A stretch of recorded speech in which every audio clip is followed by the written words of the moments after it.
Welcome to The Explainer. Today, we're going to demystify GPT-5 by digging into Sam Altman's vision for our AI future. And it all starts with a pretty stark warning. So let's dive into a recent, really insightful interview with OpenAI CEO Sam Altman to get a handle on the next big leap, GPT-5. He kicked things off with this powerful quote right here, the highest stakes global race. So what does that actually mean for us? You might have heard Altman say something kind of crazy recently. He called GPT-4, a tool that can pass the bar exam, by the way, the dumbest model any of us will ever have to use again. Wow. So what on earth makes GPT-5 such a monumental step forward? Okay, this slide really gets to the heart of it. The jump from GPT-4 to GPT-5 isn't just, a simple upgrade. It's a totally fundamental shift. We're moving from a very capable tool that answers our questions to a creative and reasoning partner that can build things like complex software almost instantly. And to really hammer this point home, Altman told this amazing story. He asked an early version of GPT-5 to recreate the old video game Snake from his childhood graphing calculator. And boom, it did it perfectly in 7 seconds. But here's the kicker. It wasn't just about the speed. It was about him being able to instantly add new features, tweak the design, just play with it in real time. It's about turning ideas into reality as fast as you can think of them.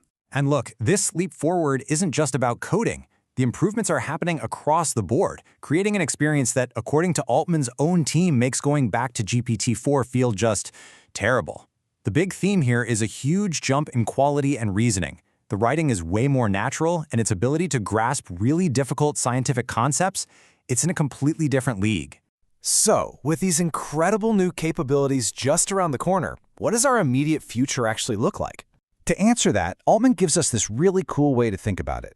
He suggests we imagine the next decade as a series of time travel trips, where each new, more powerful model gives us a little preview of how we're going to evolve alongside this technology. So here's kind of a rough timeline based on his vision.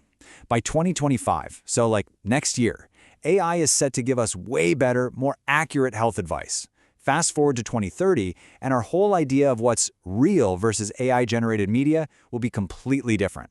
And then by 2035, yeah, some jobs will definitely disappear, but the tools for individuals to create things will open up a totally new job market.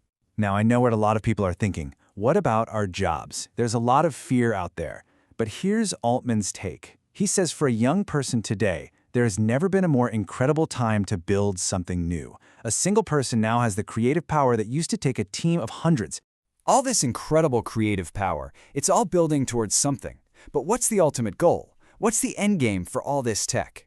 Well, the long-term goal is a concept called superintelligence, and Altman's definition is pretty mind-blowing. It's not just a fancy search engine. It's a system that could outperform the absolute best human experts at their own jobs, from doing AI research to, yes, running a company like OpenAI. So how do we even get there? Well, you can kind of track the progress by looking at the complexity of the problems AI can solve. Just a year ago, it was getting good at high school math problems. More recently, an AI scored a gold medal on problems that take the smartest people in the world an hour and a half to solve.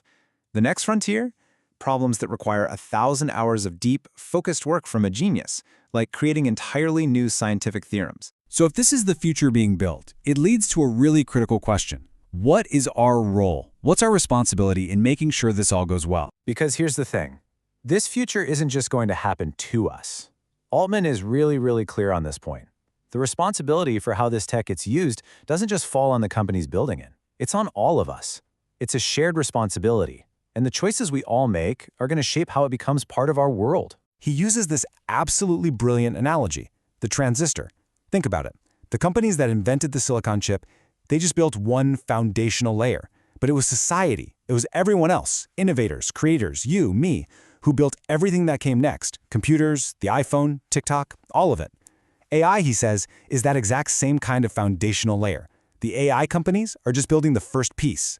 The rest is up to us. And this leaves us with a final and honestly, a staggering thought from Altman's interview. It suggests we are entering an era where human intelligence is no longer the pinnacle. It's no longer the top of the food chain. And that forces us to redefine our own place in the world and to ask a profound new question. In an age of superintelligence, what will it truly mean to be human?